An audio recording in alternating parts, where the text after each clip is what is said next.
నమస్కారం. Big debate ప్రత్యేక చర్చా కార్యక్రమానికి స్వాగతం. దేశంలో ఇవాళ 72వ గణతంత్ర దినోత్సవాన్ని జరుపుకుంటున్నాం. భారత రాజ్యాంగాన్ని భారత ప్రజలు తమకు తాము సమర్పించుకున్న రోజు. రాజ్యాంగంలో కీలకంగా మొట్టమొదటి పీఠికలోనే రాసుకున్నది ఏమిటంటే, ప్రజలందరికీ వీలైనంత త్వరగా హేతుబద్ధంగా ఆలోచించటం, హేతుబద్ధతని ప్రజల్లో పెంచటం, రేషనలిస్టిక్ థింకింగ్ని అలవాటు చేయటం అన్నది రాజ్యాంగం సూక్తీకరించింది. పాలకుల విధి అది. అయితే దురదృష్టం 72 ఏళ్ళు గడిచిపోయినా కూడా, రాజ్యాంగం అమల్లోకి వచ్చి 71 ఏళ్ళు పూర్తయినప్పటికి కూడా ఈరోజు ఒక డాక్టరేట్ ఇన్ కెమిస్ట్రీ తండ్రి, గోల్డ్ మెడలిస్ట్ ఇన్ మ్యాథమెటిక్స్ తల్లి, post graduation Indian institute of forest మేనేజ్మెంట్లో చేసిన కూతురు, బ్యాచిలర్ ఆఫ్ బిజినెస్ అడ్మినిస్ట్రేషన్ చేసిన మరో కూతురు, నలుగురు కూడా పూర్తిగా ఒక మానసిక రుగ్మతకి గురయ్యారు. అది ఆధ్యాత్మికతనాలో లేకపోతే సైకాలజిస్టులు చెప్పాలి, ఒక రకమైన మానసిక రుగ్మతనాలో తెలియదు. మొత్తానికి చేతులారా ఎదిగొచ్చిన ఇద్దరు ఆడపిల్లల్ని స్వయంగా తల్లిదండ్రులే చంపుకున్నారు. వాళ్ళు తిరిగి వస్తారని ఇప్పటికీ నమ్ముతున్నారు. పోలీసుల్ని ప్రాధేయపడుతున్నారు. 24 ఒక్క రోజు టైం ఇవ్వండి, మా బిడ్డలు లెగిసి వస్తారని చెప్తా ఉన్నారు. కరోనా మా ద్వారానే వచ్చింది, కరోనాని మేమే సృష్టించాం, శివుడి రోమాల నుంచి వచ్చింది, కరోనా సమాజంలో ఉన్న చెత్తను తొలగించడానికి వచ్చిందని చెప్తా ఉన్నారు. వీళ్ళని ఎలా అర్థం చేసుకోవాలి, ఎందుకు చాలామంది చాలా సందర్భాలు ఇలా తయారవుతున్న దాని మీద ఇవాళ బిగ్ డిబేట్లో ప్రత్యేక చర్చ చేపట్టాం. చర్చలో మనతో పాటు దేవి గారు, ప్రముఖ సామాజిక కార్యకర్త ఇక్కడ ఉన్నారు. అలాగే బాలాజీ గారు, ప్రముఖ సైకాలజిస్ట్ వారు మనతో ఉన్నారు. అలాగే మనతో రమేష్ గారు, విజ్ఞాన దర్శిని రాష్ట్ర అధ్యక్షులు కూడా మనతో ఉన్నారు. ముందుగా బాలాజీ గారు మీ దగ్గరికి వస్తాను. ఇది మాట్లాడుతున్న తీరు చూస్తే సరే సైకలాజికల్గా మరి మీరు చెప్పాలి, నాకు పదాలు నాకు తెలియదు, ఏదో మానసిక సమస్యని అనిపిస్తూ ఉంది. కానీ మూలాలు ఎక్కడ ఉన్నాయన్నది చూస్తే వాళ్ళ ఎవ్వరు కనిపెట్టలేకపోయారు. 25 ఏళ్ళుగా ఒక పాఠశాలను రన్ చేస్తూ ఉన్నారు.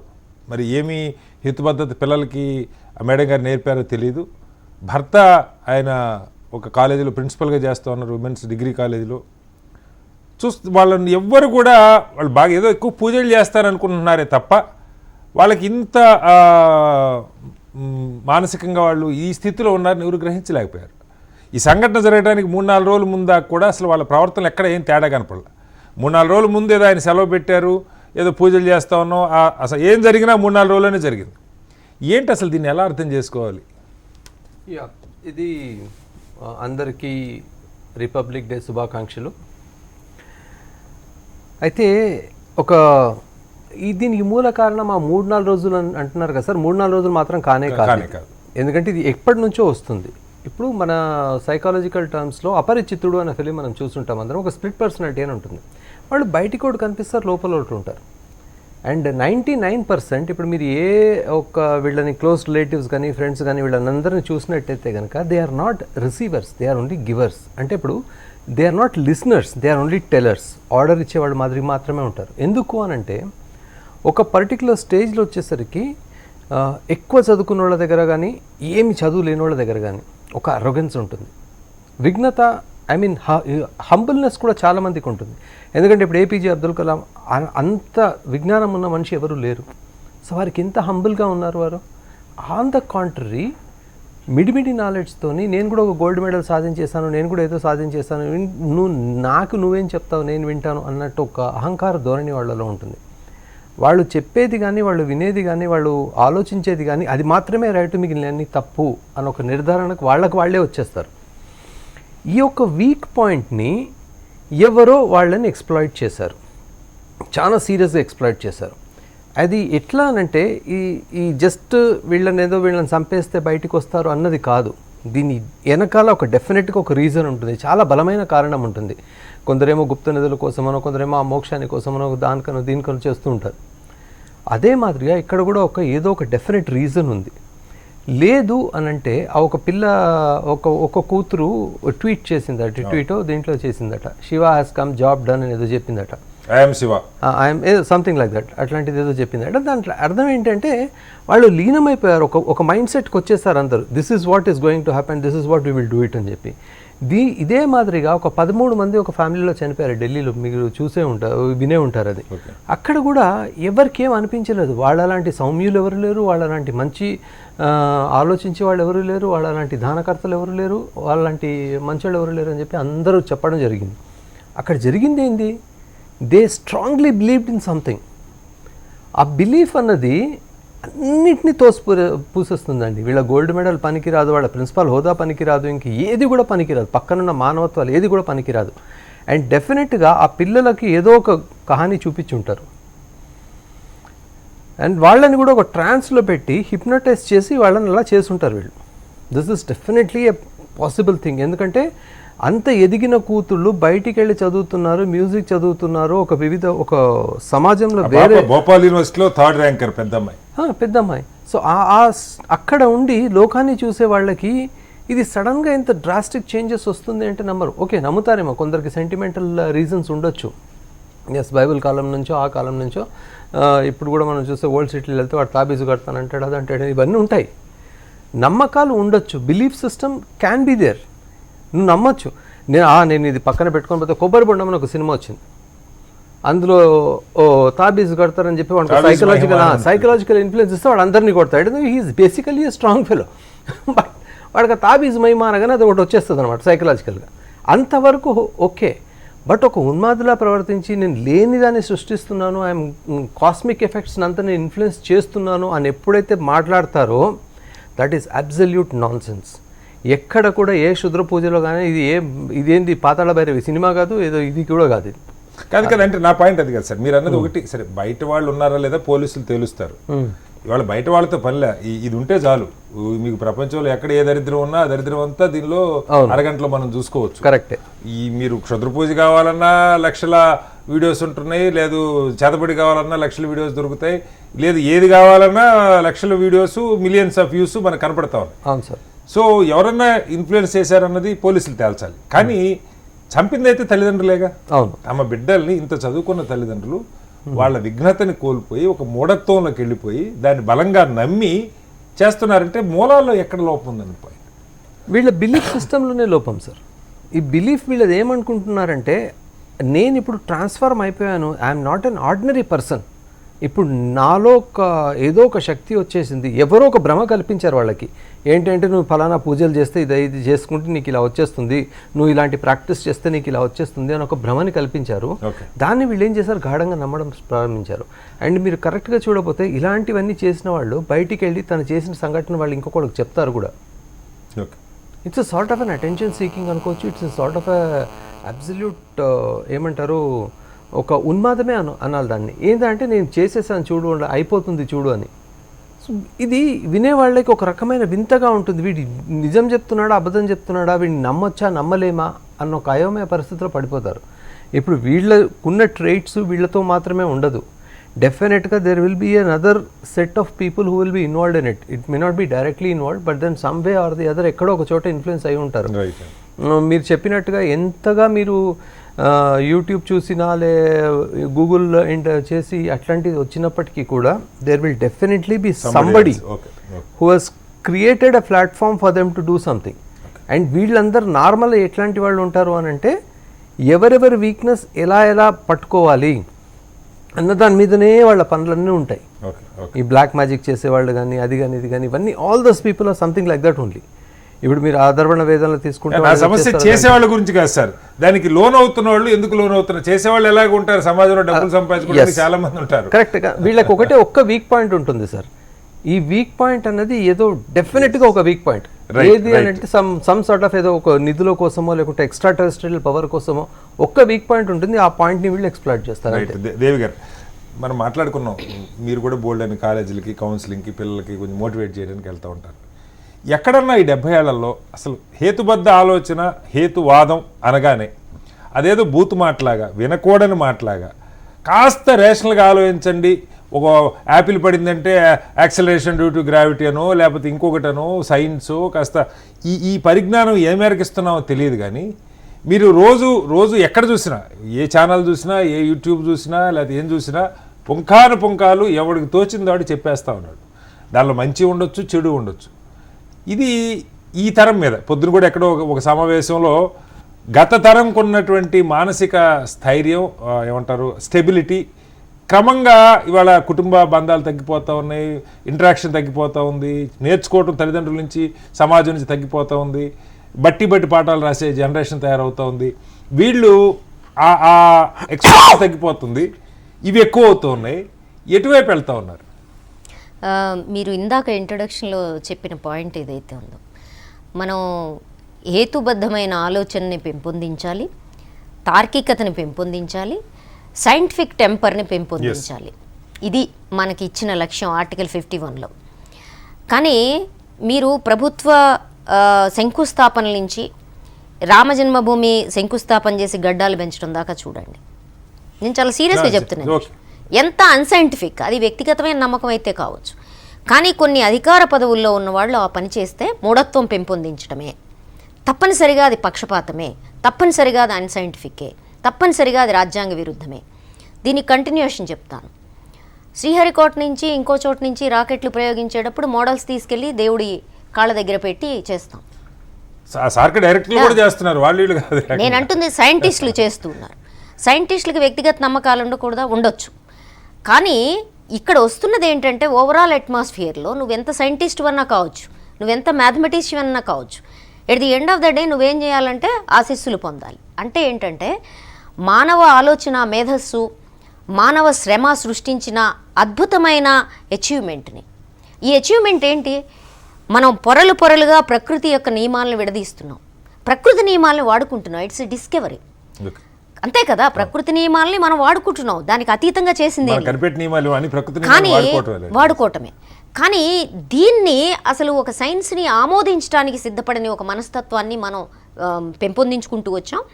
స్వతంత్రోద్యమ కాలంలో ఒక ఉద్యమ స్ఫూర్తి ఉండేది, ఒక రేషనల్ గురించి మాట్లాడే రాజకీయ నాయకులు ఉండేవాళ్ళు. ఇలాంటివి రిఫ్యూజ్ చేసిన మనస్తత్వం ఉంది. దాని అండతోటి వీళ్ళు ఆ రకమైన మనస్తత్వాన్ని ఒక ఫుల్ జనరేషన్ కొనసాగించింది. ఆ తర్వాత ఏమైంది? మనం ఏం మాట్లాడుతున్నాం రాజకీయ రంగం మీద? మనం రాకెట్లు ఉన్నాయి, మాకు పుష్పక విమానాలు ఉన్నాయి, అది సైంటిఫిక్ అని మాట్లాడుతున్నాం. మనం ఏం మాట్లాడుతున్నాం? మనకి ప్లాస్టిక్ సర్జరీ ఉందని మాట్లాడుతున్నాం.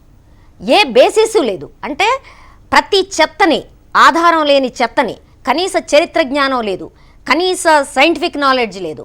చివరికి మనం సిగ్గుతో తలదించుకోవాల్సిన విషయం ఏంటంటే, మబ్బులు వస్తే, ఏది స్ట్రైక్స్ అప్పుడు మబ్బులు వస్తే రాడార్లకి విమానాలు దొరకవని ఆనందించిన ప్రధాన్ని మనం పెట్టుకుంటే, చెప్పండి సార్, దీని గురించి ఏమంటారు? మన సైంటిఫిక్ టెంపర్ గురించి పెట్టుకున్న తర్వాత ఇది ఒక అట్మాస్ఫియర్ క్రియేట్ అయింది. ఏ అట్మాస్ఫియరు? మూఢత్వం అంటే గొప్ప విషయము అని ఇప్పుడు దేశంలో అందరు నమ్ముతున్నారు. నువ్వు ఎంత మూఢత్వంతో ఉంటే అంత గొప్పవాడివి, నువ్వు ఎంత తార్కికంగా ఉంటే, ఎంత ఆలోచనతో ఉంటే, నువ్వు ఎంత హేతుబద్ధంగా ఉంటే, నువ్వెంత రీజనింగ్ ఉంటే, నువ్వు ఎన్ని ప్రశ్నలు వేస్తే కాదు. ఏ ఎగ్జామ్ రాయాలన్నా మీరు చెప్పినవన్నీ కావాలి, మూఢత్వం అక్కర్లేదు. నేను దానికి కూడా వస్తా.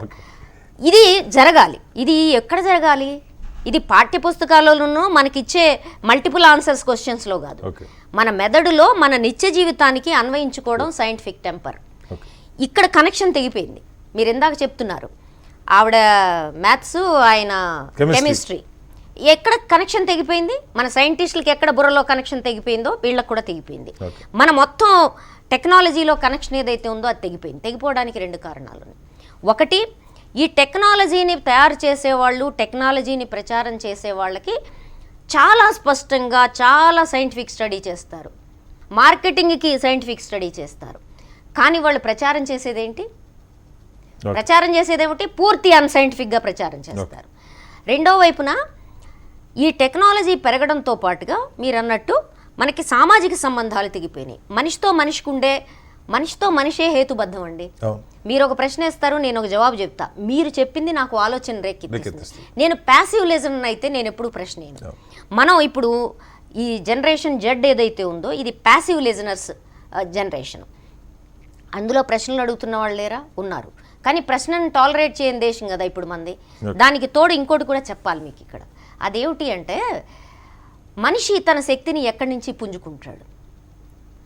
మీరు ఇందులో అద్భుతాలు చూడొచ్చు, కెమెరా ట్రిక్కులు చూడొచ్చు, కానీ నీ మెదడుకు తెలుసు ఇది మొత్తం సరైంది కాదు, ఇందులో కొంత మాత్రమే వాస్తవం. కానీ ఒక మనిషిని మీరు చూస్తారు, ఒక మనిషి శక్తిని మీ ముందు ప్రత్యక్షంగా చూస్తారు, ఆ మనిషి శక్తిని మీ లోపల మీరు అనుభవిస్తారు. లేదు ఒక ఉద్యమంలో, ఒక సమాజంలో, ఒక సమూహంలో భాగంగా మీరు ఉంటారు. ఉన్నప్పుడు మానవ మేధస్సు యొక్క అత్యున్నత శిఖరాలని, మానవ మేధస్సు సాధించగలిగిన విషయాల్ని, దాని తార్కిక శక్తిని, దాని శ్రమశక్తిని మీరు అనుభూతి చెందుతారు. చెందినప్పుడు మీరు మనిషి పట్ల, మానవత్వం పట్ల, నాగరికత పట్ల, మీ పట్ల మీకు నమ్మకం పెంచుకుంటారు. ఈ నమ్మకం ఎప్పుడైతే ఉండదో, రెండోది సైన్స్కిను నీ రోజువారీ జీవితానికి ఎప్పుడైతే పనిగట్టుకొని తునాతునకలు చేస్తామో, ఛిద్రమైపోతుందో, అంటే మీ రోజువారీ జీవితము మీ ఆలోచన, మీ రోజువారీ జీవితంలో ఒక సమూహంలో భాగంగా ఉండాల్సిన మీరు ఒంటరిగా నిలబడతారు. అప్పుడు ఏమవుతుంది? మీ ఆలోచన ఏమవుతుందంటే ఒక డిప్రెషన్లోకి, ఒక ఒంటరితనంలోకి, ఒక ఎవరికీ చెందనితనంలోకి, ఇంకా చివరిగా ఒక అతీతంలోకి వెళ్తారు. ఆ అతీతంలోకి వెళ్తారు కాబట్టే ఇవాళ మనకి రవిశంకర్లు, జగ్గి వాసుదేవులు వీళ్ళు మాట్లాడేవన్నీ ఏది సైంటిఫిక్ టెంపర్ పేరు మీద మంచి ఇంగ్లీష్లో చెత్తంతా మాట్లాడుతూ వీళ్ళు బతికిపోతున్నారు. ఆధునిక గురువులందరూ చేసే పని అదే కదండి. జగ్గి వాసుదేవ్ సమాధిలో సందర్భం వచ్చింది కాదు చూస్తున్నా, వీళ్ళు పిల్లల్ని చంపారు, సమాధిలో కూర్చుంటే నా భార్య చచ్చిపోయిందని ఆయన చెప్పాడు, అతీతంలోకి వెళ్ళి చచ్చిపోయింది అని. దాని మీద పోలీస్ కేసు లేదు. చెప్పండి, ఇది మన ఆధునిక గురువులు చేసే పని. ఆయన కబ్జాలు పెడతాడు, అదంతా నేను మాట్లాడిన ఇప్పుడు. కానీ ఈ ఆధునిక గురువులు ఎవరైతే ఉన్నారో, చదువుకున్న మిడిల్ క్లాసు మెంటాలిటీలో ఈ ఆధ్యాత్మికత అంటే రేషన్లెస్. ఆయన ఏం చెప్తాడంటే అన్నీ చెప్తాడు, రేషన్ లేకుండా ఉండకూడదు, తార్కికంగా ఉండాలని చెప్తాడు. At the end of the day ఏమంటాడంటే నువ్వు లోపలికి వెళ్ళిపో అంటాడు. అరే లోపలే ఉన్నామండి, ఈ నెట్కి సంబంధించిన అంతర్ముఖత్వంతోనే చూస్తున్నాం, మళ్ళీ పైగా నువ్వు ఒక లోపలికి వెళ్ళిపో, నువ్వు శాంతిని పొందుతావు. ఉండదండి శాంతి. ప్రపంచంలో లేని శాంతి, భౌతిక వాస్తవికతలో లేని శాంతి నీకు అంతర్గతంగా ఉండటం సాధ్యం కాదు. భౌతిక వాస్తవికతలో నువ్వు పడే ఘర్షణ, నీ తోటి వాళ్ళతో కలిసి నువ్వు నిలబడటమే నీ సైంటిఫిక్ టెంపర్ కారణం అవుతుంది. వస్తాను మళ్ళీ దేవి గారు. రమేష్ గారు చివరికి పిల్లల్లో ఇప్పుడు దేవి గారు చెప్పిన సైంటిఫిక్ టెంపరు, హేతుబద్ధ తార్కిక ఆలోచనను పెంచే బాధ్యత ఏదో మీలాంటి స్వచ్ఛంద సంస్థలో లేకపోతే ఒకళ్ళిద్దరు మనుషులకు వచ్చేసిన పరిస్థితి రమేష్ గారు మనం చూస్తాం.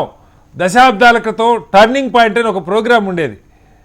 బహుశా ప్రొఫెసర్ యాష్ చోప్రా అనుకుంటా, ఆయన పేరు యశ్పాల్ గారు, ప్రొఫెసర్ యశ్పాల్ గారు చెప్పేవాడు. అది బహుశా ఒక తరాన్ని, దూరదర్శన్లో ఆ రోజుల్లో వచ్చిన కార్యక్రమం, కాస్త ప్రతిదాన్ని సైంటిఫిక్గా ఆలోచించడం, ఇన్నోవేటివ్గా థింక్ చేయటం ఒక తరం పాటు పనిచేసింది. ఇవాళ స్కూళ్ళల్లో అధ్యాపకులు, ఉపాధ్యాయులు పిల్లలకి ఏ మేరకు ఈ తార్కిక ఆలోచన, హేతుబద్ధ ఆలోచన నేర్పిస్తున్నారో తెలియదు. కానీ ఇవాళ చూస్తే జరిగిన సంఘటన అసలు అవాక్కయ్యేలాగా, ఏదో మారుమూల పల్లెలో చదువు లేని నిరక్షరాస్యులు ఏదో స్వామీజీ చేతులు మోసపోయింది కాదు. బాగా అంటే బాగా చదువుకున్న తల్లిదండ్రులు ఒక ట్రాన్స్లోకి వెళ్ళిపోయి తమ పిల్లల్ని ఆ పిల్లలు కూడా నన్ను చంపమ్మ, నేను చెల్లి ఆత్మహత్య చేస్తానని ఆ అక్క చెప్పిందని చెప్తూ ఉన్నారు. ఎక్కడికి వెళ్ళిపోతా ఉన్నావు? దీనికి కారణాలు ఏంటి? ఇదేదో బిట్స్ అండ్ పీసెస్గా ఇక్కడ ఏదో ఒకటి జరిగింది, ఇందాక బాలాజీ గారు చెప్పిన ఢిల్లీలో ఇంకో సంఘటన జరిగింది కాదండి. వీటికి ఏదో మూలాలు ఉన్నాయి. సమాజంలో ఎంతమంది ఇలాంటి తెలియని ఒక దౌర్భాగ్యానికి గురవుతున్నారో మనకు తెలియదు. బయటపడితే ఎన్ని బయటకు వస్తున్నాయో, బయటికి రాకుండా ఎన్ని లోపల ప్రాణాలు దిగిపోవచ్చు, కానీ ఏ పరిస్థితుల్లో ఉన్నారో మనకు తెలియదు. ఏం చెప్తారు రమేష్ గారు? ఇక్కడ అంటే మనం మీరు అన్నట్టు ఇది ఏదో ఒక్కొక్క ఇన్సిడెంట్ పీస్ చూస్తే అర్థం కాదండి. ఆ ముక్క ఈ ముక్క చూస్తే అందులో వీళ్ళిద్దరిది ఏదో తప్పు ఉంది, ఆ తల్లిదండ్రులది లేదా పిల్లలది మాత్రమే తప్పు ఉందని అనుకోవడానికి కూడా లేదు. అందరూ వాళ్ళని తప్పు పట్టి లేదో ఆ ఒక ఉన్మాదంలోకి వెళ్ళారు. నిజంగానే ఇది ఒక ఉన్మాద స్థాయి. ఇది ఉన్మాద స్థాయి ఒక మనిషిలో ఉన్నది కాదు, ఇది ఒక సమాజంలో ఉన్న ఉన్మాద స్థాయి. ఎందుకని ఈ ఉన్మాద స్థాయి సమాజంలో ఈ రోజు మనందరం గణతంత్ర దినోత్సవం జరుపుకుంటున్నాం. దీనికి మూలం మన రాజ్యాంగ శిల్పి డాక్టర్ బాబాసాహెబ్ అంబేద్కర్ ఒక మాట చాలా స్పష్టంగా చెప్తాడు. జ్ఞానం వృద్ధి చెందాలంటే ఖచ్చితంగా ముందు సందేహోల్లాసం ఉండాలా, ప్రతిదాన్ని సందేహించగలిగే ఉండాలా. ఆ సందేహోల్లాసం నుంచి ప్రశ్న జనిస్తుంది. ప్రశ్నే మానవ ప్రగతికి, మానవ విజ్ఞానానికి మూలం అంటుంది. సో ఆ రకంగా ఆ సందేహోల్లాసం చంపబడిన రోజు, ఆ ప్రశ్నించే తత్వం లేకుండా పోయిన రోజు ఉన్మాదం రాకుండా ఇంకేం వస్తుంది? వాస్తవం ఎక్కడ వస్తుంది? అందుకనే ఇది మనము మొత్తం గమనిస్తే ఈ రోజు మీరు ఇంకో మాట అన్నారు ఏంటంటే అది చదువుకున్న వాళ్ళు ఇంత చేశారు, వాళ్ళ ఫాదర్ ఏంటది కెమిస్ట్రీలో పీజీ చేశారు, ఆమెమో మ్యాథమెటిక్స్ లో గోల్డ్ మెడలిస్ట్, లెక్క ఎక్కడ తప్పింది అంటే ఇంత చదువుకున్నారు సైన్స్ అంటే. ఈ రోజు వాళ్ళ అంటే ఎందుకు ఇట్లా వెళ్తా ఉందంటే ఇది మనం గమనిస్తే ఎంత ఎక్కువ చదువుకుంటే అంత వైజ్ఞానిక ఆలోచనకి దూరం అవుతున్నారండి. ఇప్పుడు మనం చూస్తా ఉన్నాం ఇండియన్ సైన్స్ కాంగ్రెస్ అనేది భారతదేశంలో ప్రజలు ఎదుర్కొంటున్న అనేక సమస్యలకి, అదే విధంగా ఎలాంటి మానసిక ఉన్మాదాలకు సంబంధించిన అంశాల మీద చర్చ జరగాలి. కానీ ఇండియన్ సైన్స్ కాంగ్రెస్ లో చర్చ ఏం జరుగుతోంది? ఏ రకమైన చర్చలు చేస్తా ఉన్నారు? ఆంధ్ర యూనివర్సిటీ వైస్ ఛాన్సలర్ వెళ్ళి అదేంటి కౌరవులు కుండల్లోంచి పట్టాడు, జెనెటికల్ ఇంజనీరింగ్ ఆ రోజే ఉంది, లేకపోతే ఇంకొకటి ఏంది గ్రహాంతర వాహనాలు ఆ రోజు యథా రాజా తదా ప్రజ సామెత ఉంది కదా సార్. దాన్ని ఇనాగ్రేట్ చేస్తూ ప్రధానమంత్రి గారు ఏమంటారు, అసలు ఆర్గాన్ ట్రాన్స్ప్లాంటేషన్ ఇప్పుడేంది ఎప్పుడో ఉంది, వినాయకుడికి తల అంటించారు కదా. మరి ఇవన్నీ ఎవరు ఆపారు, ఎక్కడికి పోయింది? ఇదంతా ఉంటే ఈ రోజు చేసి నోబెల్ బహుమతులు ఈ దేశానికి తీసుకురావచ్చు కదా, ఎందుకు రావట్లేదు? 1932లో సివి రామన్ తెచ్చుకొచ్చిన నోబెల్ బహుమతినే ఫిబ్రవరి 28 నేషనల్ సైన్స్ డే జరుపుకుంటున్నాం. ఆ తర్వాత 70 ఏళ్ళ స్వతంత్ర భారతంలో రాకుండా ఎందుకు పోయింది? దీనికి కారణం ఒకటే అండి, తరతరాలుగా అసత్యాల్ని పెద్ద ఎత్తున లేని వాటిని ఉన్నాయని ప్రచారం చేశారు. ఆ స్వర్గం నరకం అని, లేకపోతే ఆత్మ అని, జన్మ పునర్జన్మ అని, ఇవన్నీ పెద్ద ఎత్తున సమాజంలో ఉన్న ఫలితమే ఈ రోజు ఇంతటి ఉన్మాద స్థితికి చేరుకోవడానికి కారణమవుతుంది. వాళ్ళు ఏది చెప్పినా అది నమ్మే పరిస్థితి. ఆ తర్వాత మనం నేర్చుకుంటున్న సైన్స్, ఈ సైన్స్ ఎలా బట్టి నేర్చుకుంటున్నాను తప్ప ఇంక ఇందులో ఏముంది? నేను వీళ్ళందరినీ మీరు గోల్డ్ మెడలిస్టులు అంటే నాకు అర్థం కాలే. వీళ్ళు గోల్డ్ మెడలిస్టులు అయితే ఒక స్టీఫెన్ హాకింగ్, ఒక ఐన్స్టీన్ ఒక మేడం క్యూరీనో తయారు కావాలి కదా, ఒక ఐపీషియా తయారు కావాలి కదా. ఎందుకు కావట్లేదు అంటే వీళ్ళు ఎక్కడి నుంచి గోల్డ్ మెడల్స్ ఏ పద్ధతుల్లో సంపాదిస్తున్నారు? ఈ రోజు తెలంగాణలో, ఆంధ్రప్రదేశ్ లో సైన్స్ చదువుకుంటున్న వాళ్ళందరినీ మీరు గమనిస్తే ఒక 2 విద్యా సంస్థల్లోనే 60% మంది చదువుకుంటా ఉన్నారు. మార్కుల కోసం, సీట్ల కోసం కానీ సైన్స్ మీద ప్రేమతో కాకపోయిండొచ్చులేండి. ఈ ఇన్స్టిట్యూషన్స్ కి మనం వెళ్దామండి, వెళ్ళి ఒక్కళ్ళన్నా స్టూడెంట్ అసలు ల్యాబ్ ముఖం చూసారా, టెస్ట్ ట్యూబ్ ని పట్టుకున్నారా? కానీ వాళ్ళకి ప్రాక్టికల్స్ లో 30కి 30 మార్కులు వస్తాయండి, సైన్స్ లో 98, 99 మార్కులు వస్తాయండి. ఈ ర్యాంకులు, ఈ గోల్డ్ మెడల్స్, వీటి చుట్టూ అంటే రమేష్ గారు మనకి టైం మళ్ళీ వస్తాను మీ దగ్గరికి. ఒక చిన్న ప్రశ్న ఉంది మీతోటే. అంటే అసలు పాఠశాలల్లో పిల్లలకి కొద్దిగా నేర్పుతున్నారా? ఓ చిన్న మ్యాజిక్ చేసి చూపించటం, మ్యాజిక్లో ఇది నిజం కాదు, ఇదిగో ఇలా దీన్ని ఇలాగ చేయటం మీరు చేసి చూపిస్తూ ఉంటారు. చాలా సందర్భాల్లో నేను చూశాను, నోట్లోంచి శివలింగాలు తీయటము లేదా విభూతి తీయటం, ఇవన్నీ మ్యాజిక్, ఇదేదో అతీంద్రియ శక్తులు కాదని మీలాంటి వాళ్ళు చెప్తుంటారు. ఇలాంటివి స్కూల్లో ఎందుకు చెప్పరు అన్నది మనం ఆలోచించాల్సిన అంశం. మళ్ళీ వస్తాను మీ దగ్గరికి. దేవిశ్రీ గురూజీ గారు ప్రముఖ ప్రవచనకర్త, హిందూ ధార్మికత గురించి చెప్పే దేవిశ్రీ గురూజీ గారు జాయిన్ అయ్యారు. దేవిశ్రీ గారు నమస్కారం. నమస్కారం సార్. దేవిశ్రీ గారు, ఇది ఏదో ఒక హిందూ సమాజంలోనే ఉందని కాదు కానీ మీకు క్రిస్టియానిటీలో రక్షణ స్వస్థత కోటాలను పెట్టి సాతాను వదిలిస్తామని చెప్పి నుదుటి మీద చేయబెట్టి పడేసే పైత్యం అక్కడ చూస్తున్నాం. అలాగే మసీదుల్లో విభూది ఊది, అలాగే తాయెత్తులు కట్టేది, ఇలా రకరకాల నెమలేకలతో చేసేది చూస్తూ ఉన్నాం. ఇది గతంలో ఏదో సంవత్సరానికి ఒకసారి పిల్లలు పుట్టేంటకి తిరుపతి పోవటమో లేదంటే సింగరికొండ పోవటమో, ఇంట్లో పండక్కి పబ్బానికి దేవుడు, అంతకు మించిన ఇది లేకుండా సాఫీగా జీవితాలు గడిచిపోయాయి. ఇవాళ ఇది భక్తి అనుకోవాలా, ఆధ్యాత్మికత అనుకోవాలా, అంతకు మించినటువంటి మరి నెగిటివ్ వర్డ్స్ నేను మాట్లాడకూడదు కానీ ఎక్కడికి వెళ్తా ఉన్నాం, చదువుకున్న వాళ్ళు, చదువు లేని వాళ్ళు అందరూ కూడా ఇదేదో ఒక్క సంఘటనగా మనం చూడాలా. ఈ క్షుద్ర పూజలు ఏంటి, లేదు అతీంద్రియ శక్తులు అనుకోవటం ఏంటి, తిరిగి లెగుస్తాం అనుకోవటం ఏంటి, వీళ్ళు ఈ చర్యకి వీళ్ళు వెనకాల పనిచేసినటువంటి కారణాలు, సిద్ధాంతాలు, వ్యక్తులు, అది ప్రత్యక్షంగా వచ్చి చేసిన పూజలా లేకపోతే సంవత్సరాల తరబడి వాళ్ళ మస్తిష్కాల్లో జొప్పించబడిన అమాయకత్వం అనుకోవాలా? ఏం చెప్పాలి స్వామీజీ గారు? ఖచ్చితంగా సార్. ముందుగా వేదికపై ఉన్న వారందరికీ కూడా నమస్కారాలు, మరియు ప్రేక్షకులందరికీ కూడా గణతంత్ర దినోత్సవ శుభాకాంక్షలు. ఇలాంటి రోజు మనకు వస్తుంది అని ఎప్పుడు ఊహించుకోలేదు, మనం కూడా ఎప్పుడు ఆలోచించలేదు. ఎందుకంటే ప్రజలు ఎవరైనా, ఏ ధర్మమైనా, రాజ్యాంగంలో ఉన్నవారైనా ఎవరైనా బాగుండాలని అందరూ కోరుకుంటాం సార్. అది విజ్ఞానం కావచ్చు, లేదు ఆధ్యాత్మిక కావచ్చు, ఏదైనా అందరూ బాగుండాలనే కోరుకునేది. కానీ ప్రతి ఒక్క మనిషి కూడా ఆఖరికి కోరుకునేది ప్రశాంతత, పీస్ లైఫ్నే కోరుకుంటారు. ఆ పీస్ కోసం ఒక్కొక్కరు ఒక్కొక్క విధానాన్ని ఎదుర్కొంటారు సార్. ఇప్పుడు విజ్ఞానం వైపు వెళ్ళినా, మనం ఆధ్యాత్మిక వైపు వెళ్ళినా కూడా వెనుక ఒక గురువు లేకుండా ఉండడం వల్ల ఇలాంటివి నడుస్తూ ఉన్నాయి సార్.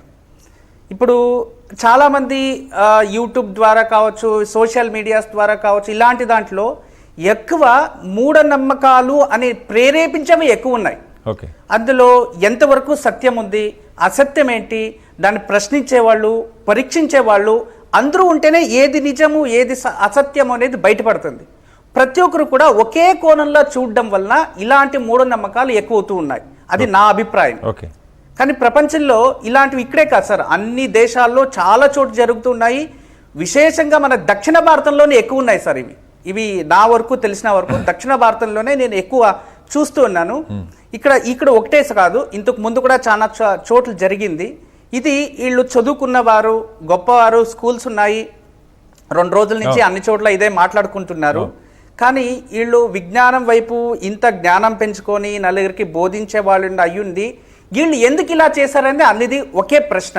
దీంట్లో చాలామంది ఏం చేస్తున్నారంటే ఈ కాలంలో, ఈ ప్రకృతి ఈ ఒక 21వ సెంచరీలో ఇప్పుడు ఎలా జరుగుతుందంటే ప్రతి ఒక్క మనిషి కూడా ఏదో ఒక కొన్ని ప్రవచనాలకి, లేదో కొన్ని వీటికి, కొన్ని గురువులకి సరెండర్ అయిపోయి వాళ్ళు ఏదైతే చెప్తారో అవి వింటూ ఉంటారు సార్.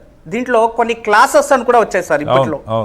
ఆ క్లాసెస్ అని వచ్చి ఆ క్లాసెస్ అన్ని తీసుకొని ఇన్నర్ ఇంజనీరింగ్ అని, అంటే శరీరం లోపలే ఇంజనీరింగ్, ఇన్నర్ ఇంజనీరింగ్, ఇలాంటివన్నీ క్లాసెస్ తీసుకొని ఇది మూఢనమ్మకమా నమ్మకమా అని నేను చర్చిస్తలేదు సార్. జనాలు ఎలా ఇలా వస్తారు అనే దాన్ని మీకు నేను తెలియజేస్తున్నాను. అలాంటివి తీసుకొని వాళ్ళు ఏం చేస్తారంటే ఇది ఒక కాస్మిక్ ఎనర్జీ, ఆ ఎనర్జీ మీలో వచ్చిందంటే మీరు జాగ్రత్త వ్యవస్థకు వస్తారు. మీరు ఏమనుకుంటే అది జరుగుతుంది. మీరు నలుగురిని శాసించే ఒక స్థాయికి మీరు వస్తారు. ఇలాంటివన్నీ వాళ్ళు చెప్పి వాళ్ళని మోటివేషన్ చేసి వాళ్ళని ఒక ఆధ్యాత్మిక కోణంలో వాళ్ళని మోటివేషన్ చేస్తూ వాళ్ళనే నమ్ముకొని ఒక ఉన్మాద స్థితికి వెళ్ళిపోతారు సార్. ప్రతి ఒక్కరికి అంతే సార్. ఏదైనా ఒక విజ్ఞానమైన, సమాజమైన, కెమిస్ట్రీ అయినా నా వెనుక ఒక గురువు ఉండి, ఆ గురువు ఒక టీచర్, గురువు అంటే టీచర్ సార్ నా ప్రకారం. ఆ టీచర్ ఉండి నువ్వు ఇది చేయి, ఇది రైటు, ఇది రాంగు, ప్రతి ఒక్కటి పరిశీలించి ప్రశ్నించి దాన్ని కరెక్ట్గా చేస్తూ ఉంటే, చూస్తూ ఉంటే ఖచ్చితంగా వాళ్ళు మంచి వేలో వెళ్తారు సార్. ఎప్పుడైతే గురువు లేకుండా ఎవరో చెప్పింది విని ఏదో బుక్స్ చదివి ఎప్పుడో పాతకాలంలో 100 సంవత్సరాల కాలంలో రాసినవి దాన్ని చదువుకొని మనము అలా చేస్తామంటే దానివల్ల ఇలా తయారవుతున్నారు సార్ జనాలు. అంటే పరిపూర్ణమైన జ్ఞానం లేకుండా, పరిపూర్ణమైన అల్ప ఇడిమిడి జ్ఞానంతో ఉన్న వాళ్ళ కొన్ని విచారాలని తెలుసుకొని, కొన్ని బుక్స్లు చదువుకొని మేమేదో సాధించేస్తాము, మాకు మేమే దేవుళ్ళు అయిపోతాము అనే ఒక నమ్మకంతో, దృష్టికోణంతో ఉన్నవారు అప్పుడప్పుడు ఇలా అవుతూ ఉంటారు. ధర్మశ్రీ గారు 2 ప్రశ్నలు. బాగా చదువుకున్నారు, మీకు తెలుసు, మనకి తెలుసు, చాలా వెల్ ఎడ్యుకేటెడ్స్ ఎందుకు ఇలా అవుతారంటే దానికి కారణం ఉంది సార్. ఈ బాగా చదువుకున్న వారు ఏదైనా త్వరగా నేర్చుకునే శక్తి వాళ్ళలో ఉంటుంది సార్. అది వాళ్ళ పూర్వం నుంచినే, లేదా వాళ్ళు ప్రాక్టీస్ చేసిండేది, వాళ్ళ అభ్యాసంలో, వాళ్ళ చదువులో, వాళ్ళ యూనివర్సిటీలో నేర్పించింటారు వాళ్ళకి ఏది ఎలా మనం ఫైండ్ అవుట్ చేయాలి, ఎలా చెక్ చేయాలి. అంటే వాళ్ళలో ఆ విద్య అనేది పుట్టుకతోనే వచ్చింటున్నారు. వాళ్ళు చాలా నాలెడ్జబుల్ పర్సన్స్. ఏదైనా చాలా డీప్గా లోపలికి వెళ్ళి త్వరగా నేర్చుకునేస్తారు. కానీ ఆధ్యాత్మికత అని త్వరగా నేర్చుకునే విచారం కాదు కదా సార్. ఇది చాలా స్లోగా, అంటే పీస్ కోసం, ప్రశాంతత కోసం ఎన్నో సంవత్సరాలు. ఇప్పుడు రోజు ప్రశాంతత కావాలంటే ఒక 5 నిమిషాలు మెడిటేషన్ చేయండి అంటాం. అది మెడిటేషన్ చేయండి అంటే దేవుణ్ణి పూజించండి అని కాదు సార్. ఇట్స్ ఎ పీస్ కోసం, ఒక ప్రశాంతత, ఒక 5 నిమిషాలు సైలెంట్గా ఏమీ ఆలోచించకుండా ఉండు, ఇది ఒక వే అంతే, పీస్ కోసం. దేవిశ్రీ గారు ఒక చిన్న సందేహం. దేవిశ్రీ గారు, గురువు లేకుండా, దేవిశ్రీ గారు మీరు చెప్పింది గురువు లేని విద్య రాణించదంటారు, యాక్సెప్టెడ్. కానీ ఒకటే ప్రశ్న, ఇప్పుడు ఇక్కడ ఇది ఏ మతంలోనైనా సరే మీరు చెప్పారు, ఎవరెవరు ఏదేదో చెప్తున్నారు యూట్యూబుల్లోనో పాత పుస్తకాల్లోనో, వీటి మీద ఎక్కడ కూడా ప్రభుత్వాలు, అది రాష్ట్రంలో కావచ్చు, జాతీయ స్థాయిలో కావచ్చు, అంతర్జాతీయంగా మనం మాట్లాడలేం. కానీ కనీసం మన సమాజంలో ఇవాళ ఏది మాట్లాడినా టెక్నాలజీ పెరిగింది, ఎవరు నోటికి వచ్చిందో వాడు ఏదో మాట్లాడేస్తే అది వేలు లక్షలు వ్యూస్ వెళ్ళిపోతూ ఉంటే వీటి మీద ప్రభుత్వాలు బాధ్యత కదా, కనీసం ఇవి ఈ రకంగా మాట్లాడకూడదు, ఇలాంటి ఆలోచనలు పెంచకూడదు అని వాటిని ఫిల్టర్ చేయటమో వాళ్ళ మీద చర్యలు తీసుకోవటమో అసలు అలాంటివి ఏమైనా ఉన్నాయా ధర్మశ్రీ గారు, దేవిశ్రీ గారు? ఖచ్చితంగా ఉన్నాయి సార్, ఎందుకు లేదు సార్, ప్రశ్నించే వాళ్ళు ఉండాలి సార్. అందుకే కదా సార్ ఇప్పుడు మన కాన్స్టిట్యున్సీలో ఏతువాదం పెరగాలని ఎందుకు చేశారంటే ఇలాంటి ప్రశ్నించాలి కాబట్టి. ప్రశ్నించేదే కదా సార్ ఏది పర్ఫెక్ట్ ఏది నాన్ పర్ఫెక్ట్ అనేది తెలుస్తుంది. ఖచ్చితంగా ఉంది, మనకు అన్నిటిలోనూ ఉన్నాయి. కానీ దీన్ని ప్రభుత్వం గురించి మనం మాట్లాడుతున్నాం కాబట్టి మనం చేద్దాం సార్. ప్రభుత్వం ఏముంటుందంటే ప్రతి ఒక్క మనిషికి తన హక్కు తనకు ఉంటుంది కదా సార్, హ్యూమన్ రైట్స్. తను ఏదైనా చెప్పుకోవచ్చు వ్యక్తిగతంగా, కానీ సమాజాన్ని పాడు చేసేదాన్ని ఎవరు ఎక్కడ చేయకూడదు సార్. అందుకే ఫస్ట్ లోనే వాళ్ళు డిస్క్లైమర్ వేసేసి ఉంటారు. ఏమని వేసి చెప్తారంటే ఇది నేను పుస్తకాల్లో చదివిద్ది, లేదో నాకు ఎవరో చెప్పింది, లేదా ఇంకోటి ఏదో చేసి డిస్క్లైమర్ వేసేసి దాని వీడియో పెట్టేస్తారు సార్. మనం కేసు వేసి వాళ్ళు ఏమన్నా చేస్తే మేము ముందుగానే డిస్క్లైమర్ వేసాము, మీరు నమ్మకం ఉంటే నమ్మచ్చు, లేదో వేసేసినప్పుడు ఏమని మనం వాళ్ళ పైన చూసేవాళ్ళ కర్మ అనుకోవాలి, అంతేనా సరే? చూసేవాళ్ళ అదృష్టం, వాళ్ళ కర్మ అంతే సార్. ఖచ్చితంగా నేను కర్మ సిద్ధాంతం సార్. పాపం చేస్తే నువ్వు పాపం అనుభవం, కారం తిన్నావు కాబట్టి నీళ్లు తాగుతావు, ఉప్పు తింటే నీళ్లు తాగనే తాగుతావు. కర్మ సిద్ధాంతం నేను పాపం చేస్తే పాపం, పుణ్యం చేస్తే పుణ్యం, నలుగురు మంచిది కూడా అదే దేవుడు అనేది సార్. నేను నా సిద్ధాంతం ఇది. నా సిద్ధాంతం ప్రకారం నీ కర్మ నువ్వు దాన్ని కోరుకున్నావు ఇలా. కానీ కర్మ అంటే ఇప్పుడు ప్రపంచమంతా ఇప్పుడు మన భారతదేశం గురించి మాట్లాడుకునే పరిస్థితి వచ్చింది కదా సార్. ఇప్పుడు మన భారతదేశం ఎంత గొప్పది అంటే విజ్ఞాన ప్రపంచమంతా ఎక్కడ చూసినా కూడా గొప్ప గొప్ప సైంటిస్టులు దాదాపు 60% మన ఇండియన్సే ఉంటారు సార్. ఇంత గొప్ప సైన్స్ పెరిగి, ఇంత స్పేస్ టెక్నాలజీ పెరిగి, ఇంతంతా చేసి ఇంతంతా జరుగుతూ ఉండి భారతదేశంలోనే ఇలాంటి మూఢనమ్మకాలు ఎక్కువ వెళ్తుండేది. అది మన దౌర్భాగ్యమే కదా సార్. అది ప్రశ్నించాలి కదా సార్. అది కూడా మనకి నెగిటివే కదా సార్. ఇప్పుడు ఈ రోజు ఈ జరిగిన సంఘటన వల్ల ప్రపంచమంతా ఇంటర్నేషనల్ లో కూడా మాట్లాడుకుంటున్నారు సార్. అక్కడ కూడా మాట్లాడుకుంటున్నారు ఇలా జరిగింది, ఇంత గొప్ప వ్యక్తులు ఇలాంటి వారు, ఇలాంటి ఐఐటికి కోచింగ్ ఇచ్చే ఒక స్టడీ ఇలా చేసి వచ్చిన వాళ్ళు ఇలా చేశారంటే ఎందుకు? ఇది కారణం ఏమై ఉంటుంది? వాళ్ళ మానసిక స్థితియా, లేదా వాళ్ళు వెనక నుంచి వాళ్ళు ఎవరైనా ప్రేరేపించారా అని. దాని నుంచి వెనక నుంచి ఏదైనా విత్తనం ఉంటేనే సార్ పైకి వచ్చేది. నేను అదే నమ్ముతాను. విత్తనం లేనిది చెట్టు రాదు. ఏదో వెనక ప్రేరేపించే శక్తి ఉంది. వాళ్ళ వెనక ఎవరో వాళ్ళని మోటివేషన్ చేశారు.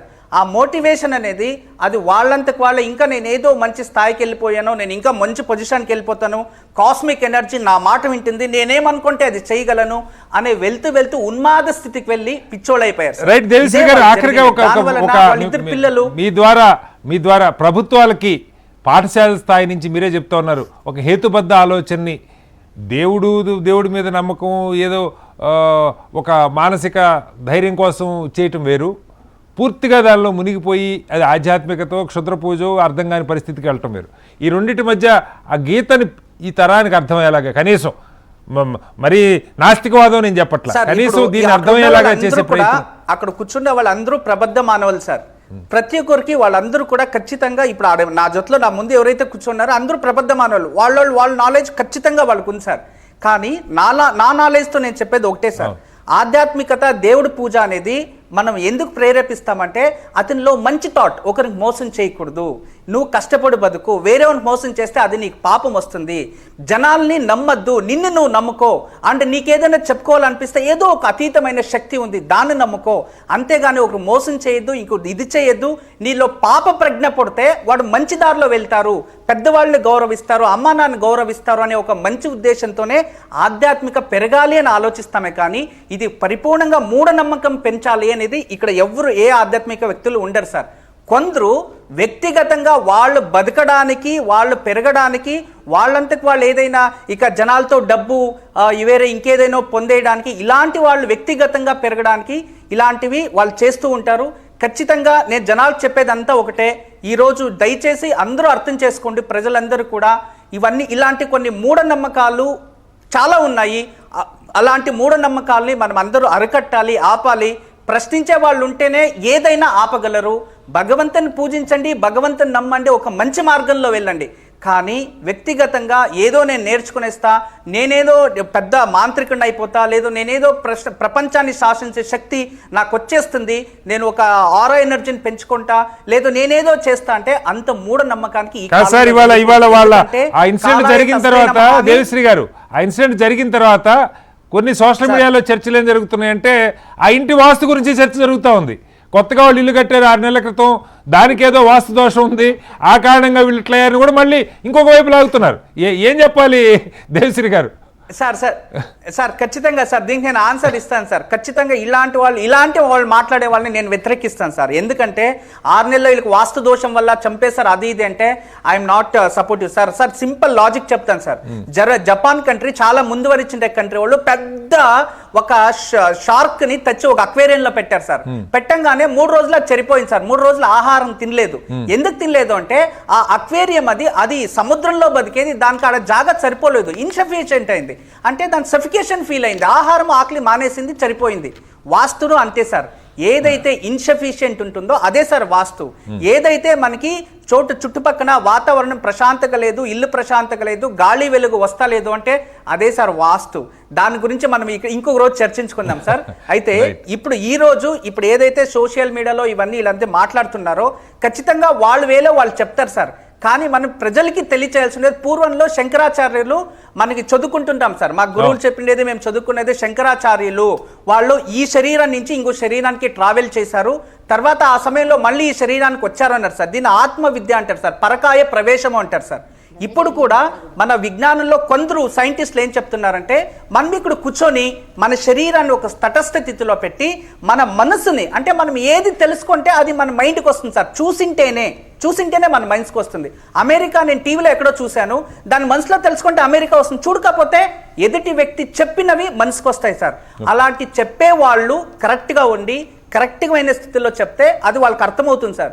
ఈ సగం టీవీలో చూసుకొని వాళ్ళు ఇదే నిజం అనుకొని ఏదో మూవీలో చూసుకొని ఇంకో దాంట్లో చూసుకొని ఏదో ఇప్పుడు మనకి ఇంతకు ముందు వాళ్ళు చెప్తూ ఉండేవారు సార్, ఏదో ఒక అమ్మాయిది మూవీ వచ్చింది సార్ తెలుగులో, అమ్మాయి ఇంకో జన్మలో కొట్టి యుద్ధం చేస్తుంది అని తలపైన కొట్టించుకుంటుంది కొబ్బరికాయలతో, సంథింగ్ ఏదో మూవీ, ఇంకో అరుంధతి అలా మూవీ చూసి అలాంటి చూసి వాళ్ళు ఊహించుకుంటున్నారు సార్. పిల్లలు కూడా ఇంకో జన్మ ఉందేమో అంటే చూపించేది అలా, ఆ చూపించేవి మనకి మనసుకి దగ్గరికి ఆకట్టుకొని వీళ్ళు చూసే దృశ్యాలు, ప్రపంచంలో నడుస్తున్నవి, చదివే పుస్తకాలు అన్నీ అక్కడ వచ్చినప్పుడు ఇదే నిజము అని విద్యావంతులు కూడా నమ్ముతున్నారు సార్.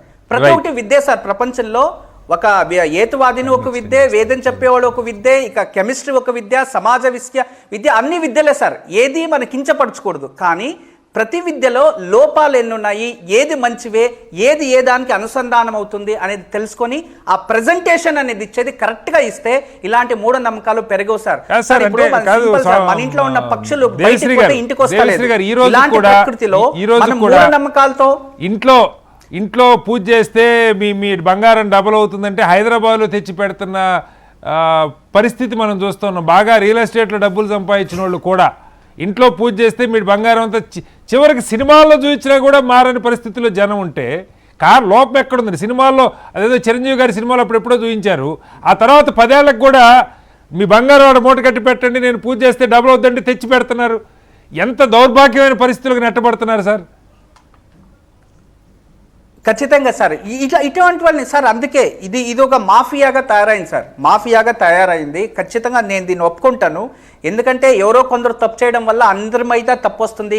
ఏదో ఒక రాకెట్ లాంచ్ అయినప్పుడు ఏదో ఫెయిల్యూర్ అయిపోతే ఇడీ సైన్స్కే చెడు పేరు వస్తుంది. అదొక ఎక్స్పీరియన్స్ అనుకోవాలి సార్.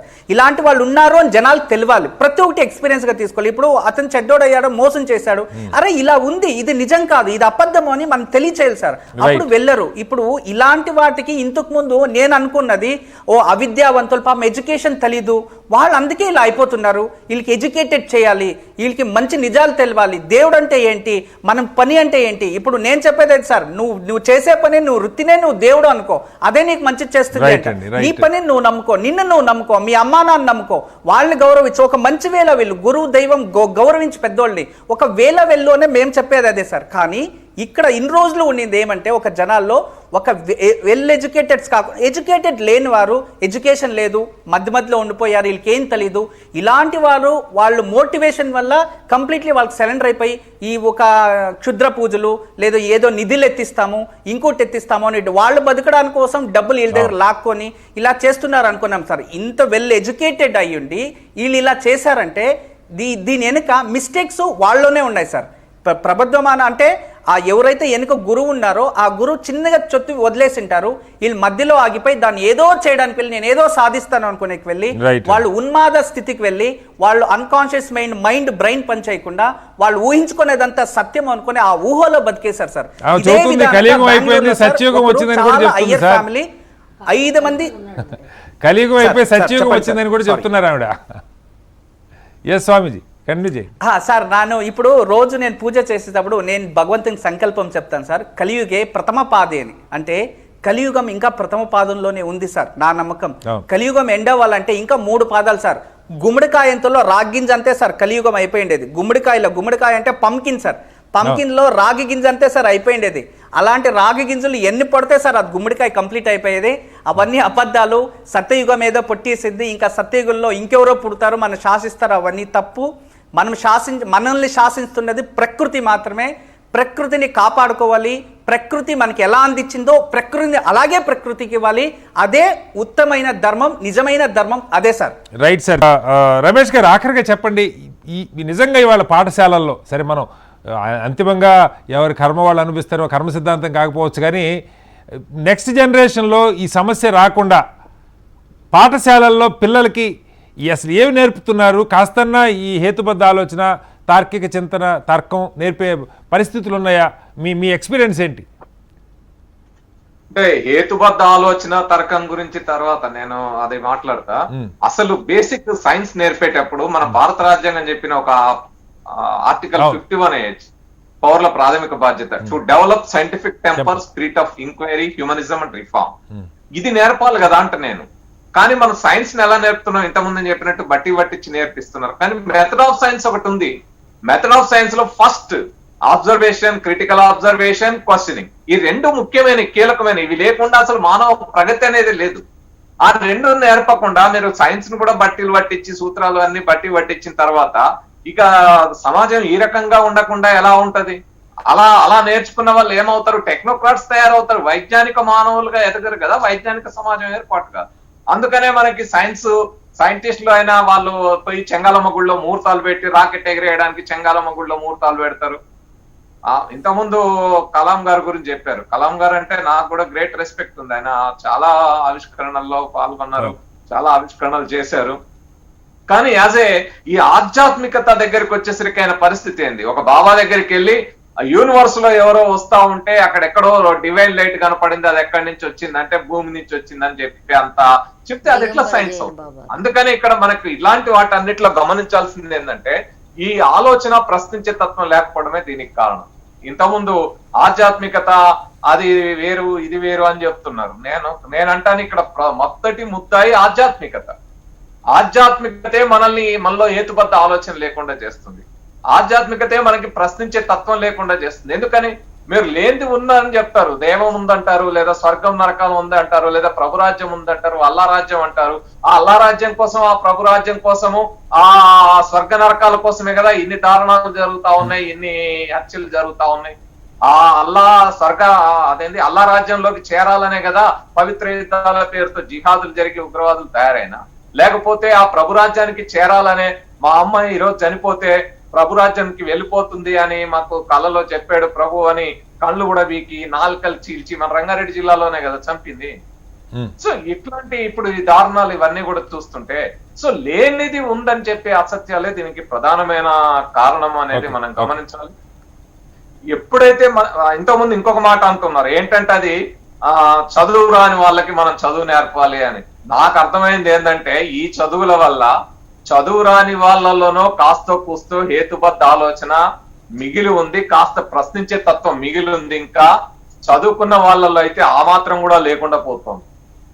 దానికి నిదర్శనాలు ఇవే కాదు. మీరు ఎక్కడ పోయి ఏ స్కూల్ అయినా, ఏ ఇన్స్టిట్యూట్ పోయినా, ఎక్కడికి పోయినా మనకి ఇలాంటి ఈరోజు సైన్స్ పేరుతో అన్సైంటిఫిక్ అంశాలని, అన్సైంటిఫిక్ కూడా కాదు సూడో సైన్స్ అంశాలని పెద్ద ఎత్తున ప్రచారం చేస్తున్నారు. ఇంతకుముందు అన్నారు వీళ్ళిద్దరికి విషయమే మనం ఇప్పుడు ఈ హత్యల గురించే స్పెసిఫిక్ గా మాట్లాడుకుంటే వీళ్ళు ఇంత ఉన్మాద స్థితికి రావడానికి కారణమైన సూడో సైన్స్ ఏంది ఈ రోజు వాళ్ళు నేర్చుకున్నారు. ఎగ్జాక్ట్లీ ఇన్నర్ ఇంజనీరింగ్ అని జగ్గి వాసుదేవ్ గారు ఏదైతే చెప్తున్నారో వాళ్ళ ఇన్స్టాగ్రామ్ చూసుకుంటే అదే ఆయన భార్య చనిపోతూ అంటే ఆమె ఆత్మని వదిలిపెట్టి నేను పోతానని ఏడేళ్ల తర్వాత నేను వెళ్ళిపోతాను, 9 ఏళ్ల తర్వాత వెళ్ళిపోతానని ఆమె చెప్పిందంట. అట్లనే ఆమె డెడ్ బాడీ నుంచి వెళ్ళిపోవడం ప్రాక్టీస్ చేసిందంట. ఎట్లా ప్రాక్టీస్ చేస్తుంది అంటే ఆయన ఏం చెప్తున్నారు, మనము మన శరీరాన్ని ఎట్లా పొందాలో, ఎట్లా తయారు చేసుకోవాలో రూపొందించుకోవచ్చు అని ఒక ఇన్నర్ ఇంజనీరింగ్ అనేది ఒకటి చెప్పి అందరినీ చెప్పాడు. వీళ్ళు అదే ట్వీట్స్ పెట్టారు, ఇగో జగ్గి వాసుదేవ్ గారు ఇలా చెప్పారు, మేము ఇది విన్నాం. మెహర్ బాబా అలాగే ఓషో చిత్రపటాలు ఇవన్నీ కూడా ఉన్న పరిస్థితి. ఆశ్రమ్ బాపూజీ పుస్తకాలు కావచ్చు, ఇలాంటివన్నీ అవన్నీ వాళ్ళ సాహిత్యం అవన్నీ చదివిన తర్వాత అక్కడ వాళ్ళు నేర్చుకున్న, ఇక్కడ చాలా మంది ఇదేదో క్షుద్ర పూజలు చేసిండ్రు. ఎస్, మనకు ఉప్పల్లో చంద్రగ్రహణం రోజు 3 నెలల పసిపాపను గొంతు కోసి హత్య చేసినవి, లేదా బాణమతి పేరుతో దాడులు జరుగుతా ఉన్నాయి. అవి ఒక రకమైన పరిస్థితి. కానీ ఇది అది కాదు, ఇది క్షుద్ర పూజ కాదు. అసలు క్షుద్ర పూజ అనేదే కరెక్ట్ కాదు. శూద్రులు చేసే పూజలను క్షుద్ర పూజ కరెక్ట్ కాదు. కానీ ఇక్కడ జరిగింది ఏంటి, ఇక్కడ వాళ్ళు ఎక్కడా కూడా మీరు ఆ రకమైన బ్లాక్ మ్యాజిక్ సంబంధించో, బాణామతికి సంబంధించో, మంత్రాలకు ఇది ఎవడో చేసింది కదా, వాళ్ళ చేసుకుంది. రైట్ రమేష్ గారు, టైం అయిపోతుంది, మన్నించాలి. వల్ల మన భారత రాజ్యాంగంలోని ఆర్టికల్ 51H ఆ స్ఫూర్తిని పాలకులు ముందు గుర్తెరగాలి. పాలకులు అందరూ కూడా ఆ స్ఫూర్తిని గుర్తెరిగి ఈ మూఢనమ్మకాలను ప్రచారం చేసేది మానాలా, చండీ యాగాలు చేయడం మానాలా. అదే కాకుండా ఈ రోజు మహారాష్ట్రలో, కర్ణాటకలో ఏ రకంగా అయితే మూఢనమ్మకాల నిర్మూలన చట్టం ఉందో, అదే విధంగా మన తెలంగాణ రాష్ట్రంలో, ఆంధ్రప్రదేశ్ రాష్ట్రంలో కూడా ఈ మూఢనమ్మకాలు దేశం అంతా రావాలని కోరుకుందాం సార్. తెలంగాణ, ఆంధ్రప్రదేశ్ ఉంది, దేశం అంతా ఉంది ఈ పైత్యం. అక్కడికే వద్దాం. బాలాజీ గారు, ఒక్క ప్రశ్న. ఇప్పుడు దీనిలో నా ఒక ప్రశ్న ఏంటంటే, కనీసం సెల్ఫ్ డిస్ట్రక్షన్ వైపు వెళ్లకుండా, ఇప్పుడు ఏదో పూజలు చేసుకున్నారు, వాస్తు, ఈ వంకాయ పులుసు, ఇదంతా ఒక వెర్షన్. ఇది కాకుండా స్వయంగా వాళ్ళని వాళ్ళు చంపుకోవటం, వాళ్ళని వాళ్ళు నరుక్కోవటం, ఈ ఎక్స్ట్రీమ్కి వెళ్ళే పరిస్థితికి ఎలా దానికి అడ్డుకట్టు వేయటం?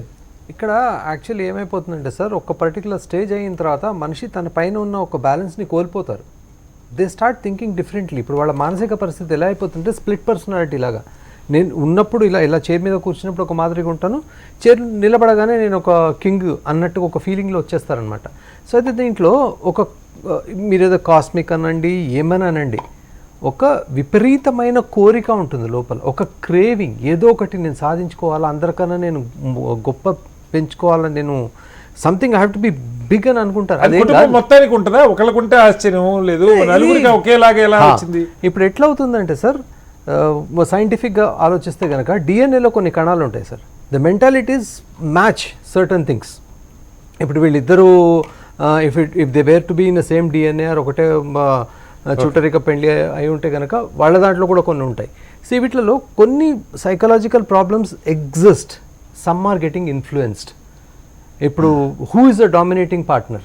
ఇప్పుడు వీళ్ళిద్దరు మొగుడు పిల్లల్లో ఎవరు డామినేటింగ్ పార్ట్నర్, వైఫా హస్బెండా? ఇప్పుడు వైఫ్ డామినేటింగ్ పార్ట్నర్ అంటే ఆమె ఏం చెప్తే అదే చెల్లుతుంది, అక్కడ ఇంకెవరు దాన్ని క్వశ్చన్ చేయడు. ఆర్ హస్బెండ్ చెప్తే అదే చెల్లుతుంది, ఇంకెవరు క్వశ్చన్ చేయడు. This is a sort of a system. వాళ్ళు వచ్చేస్తారు అక్కడ.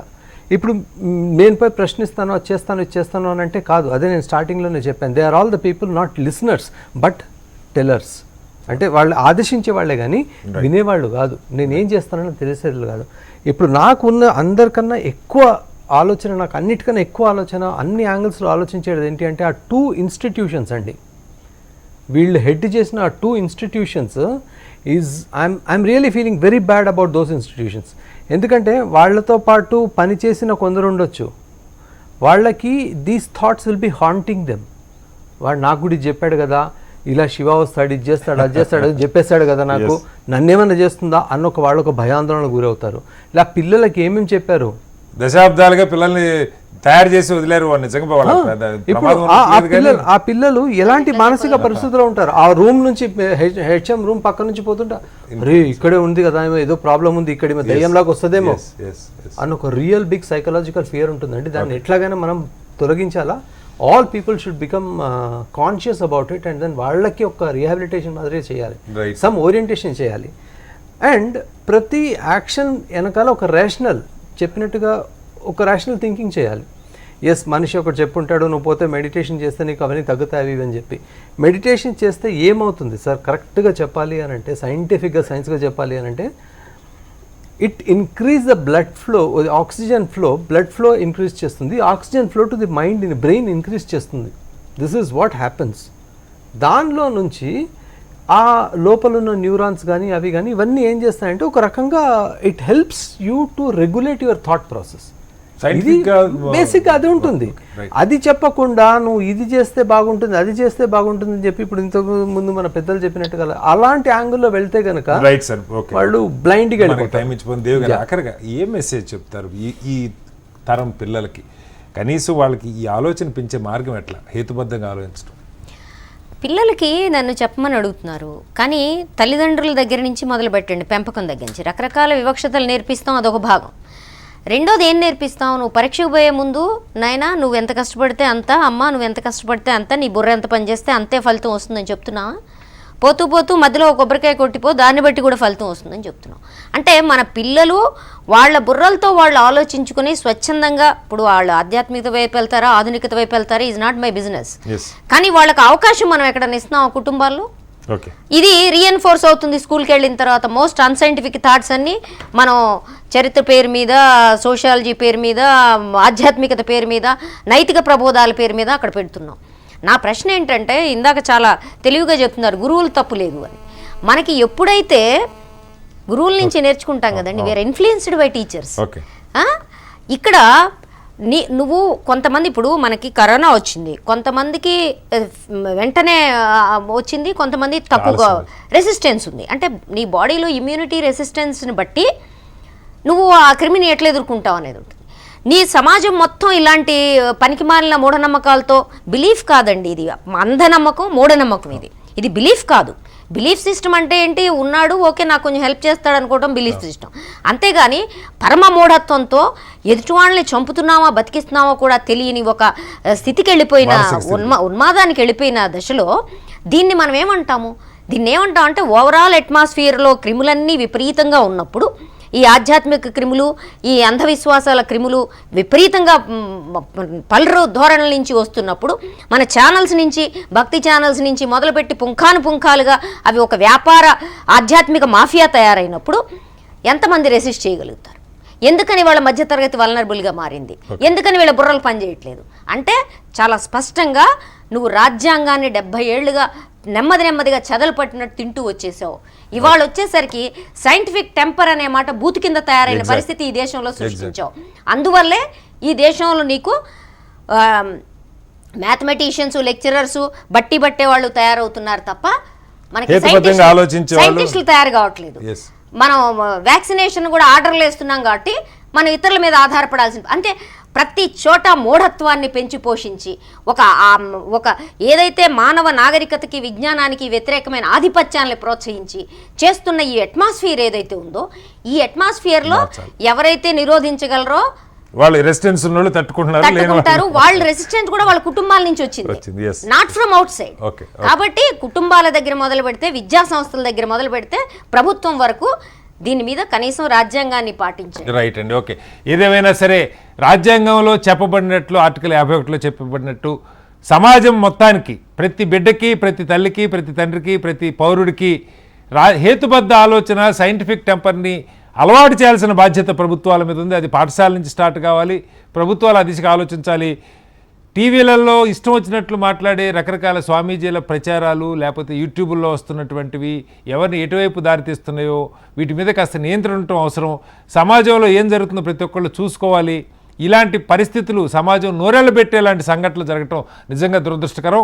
దాని నుంచి సమాజం బయటపడాలి, హేతుబద్ధ ఆలోచన పెంచుకోవాలి అని కోరుకుందాం. చర్చలో పాల్గొన్న దేవి గారికి, బాలాజీ గారికి, అలాగే రమేష్ గారికి, ప్రత్యేకంగా అటెండ్ అయిన దేవిశ్రీ స్వామీజీ గారికి ధన్యవాదాలు. ఇది వాటి బిగ్ డిబేట్. మరో మళ్ళీ కలుద్దాం. అందరికీ నమస్కారం. సెలవు.